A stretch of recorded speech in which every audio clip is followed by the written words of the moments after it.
அஸ்ஸலாமு இன்னைக்கு நம்ம ஹாஜிரா கிரியேஷனில் பண்ண போகிறது கோகோனட் டிலைட். இந்த ஸ்வீட் ரொம்பவும் டேஸ்டாகவும் எல்லாருக்கும் பிடிச்ச மாதிரியும் இருக்கும்.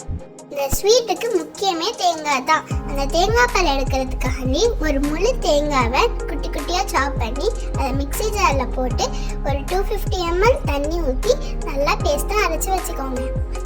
கொஞ்சம் கூட கெட்டு போகாத தேங்காவை எடுத்துங்க. அப்படி கெட்டு போயிருந்துச்சுன்னா ஃபுல் டெசர்ட்டையுமே வீணாக்கிடும். அப்படி இல்லைன்னா கோகோனட் மில்க் டின்னில் கிடைக்கும், அது கூட எடுத்துக்கலாம். தேங்காவை நல்லா அரைச்சி ஃபர்ஸ்ட் பால், செகண்ட் பால், தேர்ட் பால்னு தனித்தனியாக எடுத்து வச்சுக்கோங்க. இந்த ஸ்வீட்டுக்கு நான் மெஷர் பண்ணுற கப்போட அளவு 250 ml, கரெக்டாக ஒரு கப்புக்கு இருக்கும். 1 லிட்டர் பால், ஒரு டின் 200 கிராம் கண்டென்ஸ் மில்க், 10 கிராம் அகர் அகர், பாதாமையும் முந்திரியும் குட்டி குட்டியாக சாப் பண்ணி வச்சுருக்கேன், 5 ஏலக்காவை தட்டி வச்சுருக்கேன், 3/4 கப் சீனி.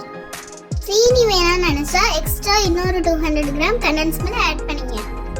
5 ரம்பை இலையை குட்டி குட்டியாக கட் பண்ணி மிக்ஸி ஜாரில் போட்டு 1/2 கப் தண்ணி ஊற்றி அரைச்சி சாரை மட்டும் தனியாக புழிஞ்சி எடுத்து வச்சுக்கோங்க.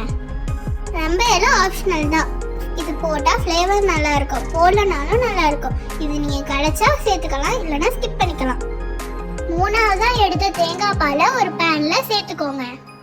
அதோட அகர் அகரையும் சேர்த்து அடுப்பில் வச்சு கொதிக்க விடுங்க. அகர் அகர் நல்லா கரைஞ்சத்தோட தட்டி வச்சிருக்க ஏலக்காவையும் சேர்த்து தனியாக எடுத்து வச்சுக்கோங்க. இப்போ 1 லிட்டர் பாலை நல்லா காய்ச்சி வச்சுக்கோங்க. ஒரு 15 மினிட்ஸ் பால் நல்லா காய்ச்சின பிறகு சீனி, கண்டென்ஸ் மில்க், ரம்பை இலை சாறு இது 3த்தையும் சேர்த்து நல்லா கலந்து விட்டுங்க. காய்ச்சி வச்சிருக்க அகர் அகரையும் வடிகட்டி இதில் சேர்த்துக்கோங்க. பால் கொதி வந்த பிறகு தேங்காய் பாலோட முதல் பால், 2வது பால் இது 2த்தையும் சேர்த்து கலந்து விட்டு அடுப்பை ஆஃப் பண்ணிடுங்க. அதுக்கு மேலே பால் கொதிக்க கூடாது. இந்த ஸ்வீட்டை வடிகட்டி எடுத்துக்கோங்க. நம்ம எந்த பவுலில் பரிமாற போகிறோமோ கொஞ்சமாக நட்ஸ் தூவி நம்ம செஞ்சு வச்சிருக்க ஸ்வீட்டையும் அதில் ஊற்றி 1 மணி நேரம் ஃப்ரிட்ஜில் வச்சு செட் பண்ண விடுங்க. ஃப்ரீசரில் வைக்காதீங்க. சுவையான கோகோனட் டிலைட் ரெடி. நீங்களும் இதை வீட்டில் ட்ரை பண்ணி பார்த்துட்டு மறக்காம எப்படி வந்துச்சுன்னு எங்களுக்கு கமெண்ட் பண்ணுங்க.